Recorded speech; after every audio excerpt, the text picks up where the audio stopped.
There's a museum in London called the Old Operating Theatre. It houses the lecture theater, a theater in the round, where Keats himself would have attended lectures on anatomy when he was in medical school. And a big part of this would have been watching the surgeons conduct actual surgeries. Well, you can see the actual table on which the poor souls were laid before their digits were amputated and whatnot.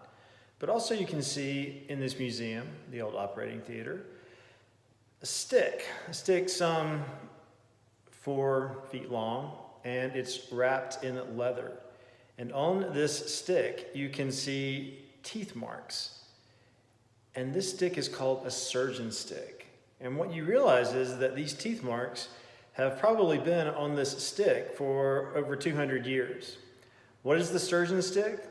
It's the stick that the assistant to the surgeon would hold into the mouth of the patient, so the patient could bite down as hard as he could to avoid screaming or perhaps even biting his own tongue, because the patient was probably having his legs sawed off with no anesthesia whatsoever. Keats saw this often. So we have to get this clear as we study John Keats. Even though his poetry is often characterized by a kind of idealistic sense of beauty, he himself had experienced some of the harshest realities one could of late 18th, early 19th century London. Keats's father died in 1804 when he was 9 years old.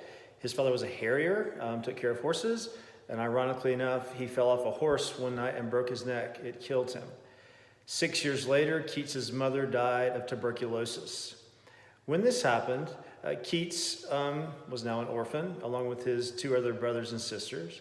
One sister named Fanny, brothers named George and Thomas. When this happened, Keats was put under the guardianship of one Richard Abbey, who withdrew Keats from his school, an excellent school called Enfield Academy, and he apprenticed Keats to the family doctor, one Dr. Hammond. So from 1811 to 1815, Keats was an apprentice to a doctor. He did well, he thrived, and he was adept enough at this to qualify to go to Guy's Hospital to train as an apothecary and a surgeon. He did this in 1815, as I said, and rather quickly he was elevated to the position of dresser. He was one of only 12 of over 100 candidates to be honored with this position, which means he was basically like a physician's assistant, and to use our kind of language.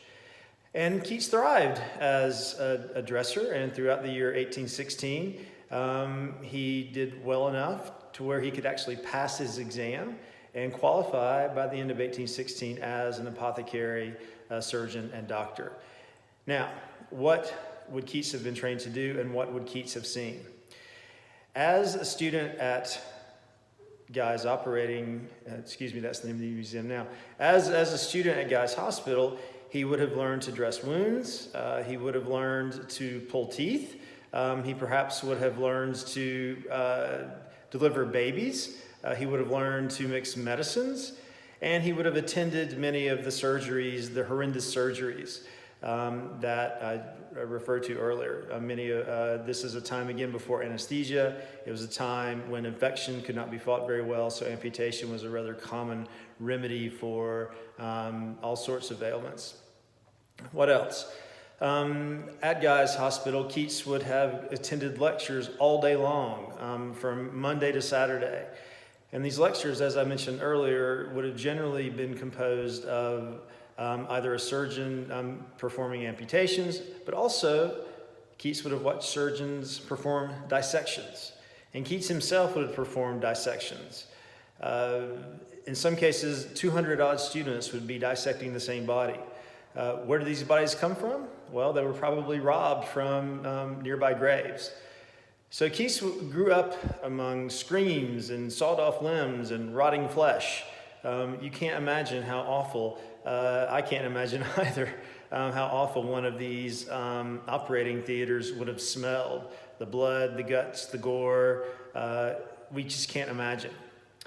Well, up until about 1816, Keats is 21 years old. It seems that he's going to be a doctor, but he starts writing poetry, and he gets noticed after publishing a poem anonymously called O Solitude, in the Examiner, which was edited by one Leigh Hunt. And Leigh Hunt admired this poem very much. Keats soon after met Leigh Hunt. He also met Percy Bysshe Shelley. And he got a kind of sense that he could be a great poet, that he might be one of the greatest poets. He was very confident.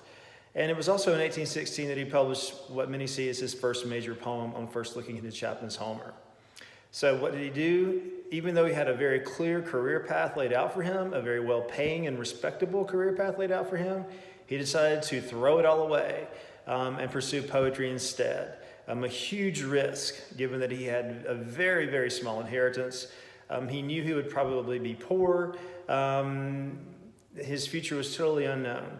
But that's what he did. He chose poetry over medicine.